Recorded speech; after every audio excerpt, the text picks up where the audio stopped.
Dans la vaste savane Massaï, là où l'herbe danse sous le vent et où les ancêtres semblent encore murmurer à l'oreille des vivants, vivait une jeune femme nommée Nasserian.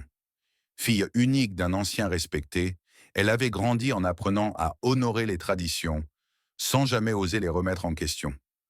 Pourtant, au fond de son cœur, elle rêvait d'un amour choisi et non imposé.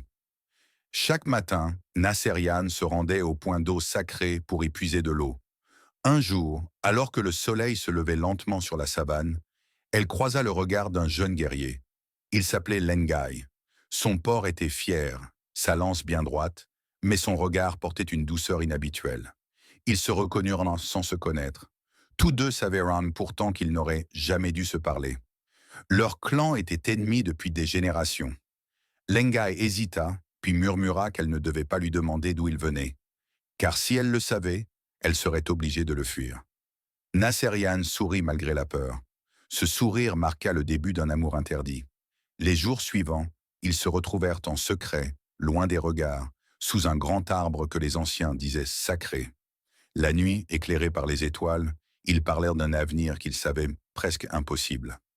Lengai lui promettait protection et fidélité, jurant qu'aucune tradition ne pourrait briser ce qu'il ressentait.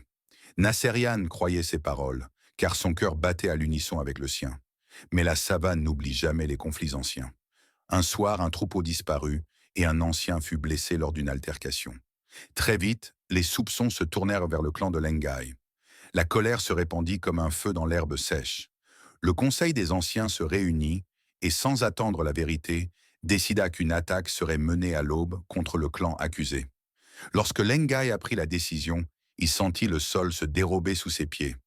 Son peuple, composé de femmes, d'enfants et de vieillards, était condamné. Désespéré, il chercha une solution.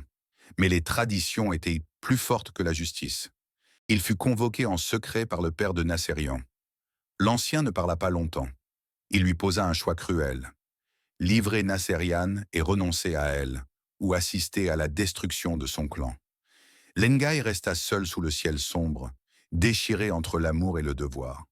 Chaque battement de son cœur lui rappelait la promesse qu'il avait faite à Nasserian, mais chaque pensée de son peuple lui brûlait l'âme.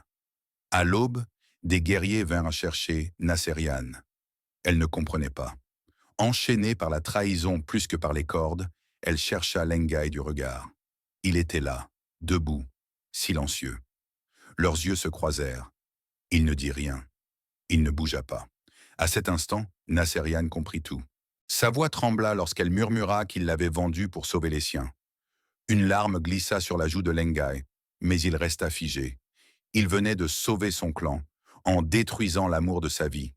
Nasserian fut promise de force à un autre homme, choisi par les anciens. Avant qu'elle ne parte, Lengai trouva le courage de lui parler une dernière fois. Il lui avoua qu'il l'avait trahi pour que son peuple survive, mais que son cœur était mort le jour où il l'avait livré. Elle le regarda sans colère, seulement avec une immense fatigue, et lui répondit que si son clan était désormais en sécurité, elle, en revanche, était perdue à jamais. Les saisons passèrent. Lengai devint un héros aux yeux des siens, celui qui avait sauvé le clan au prix d'un sacrifice silencieux. Mais chaque nuit, il revenait seul sous l'arbre sacré, là où l'amour était né, là où il avait choisi de trahir. Avant que cette histoire ne s'achève vraiment, prenons un instant.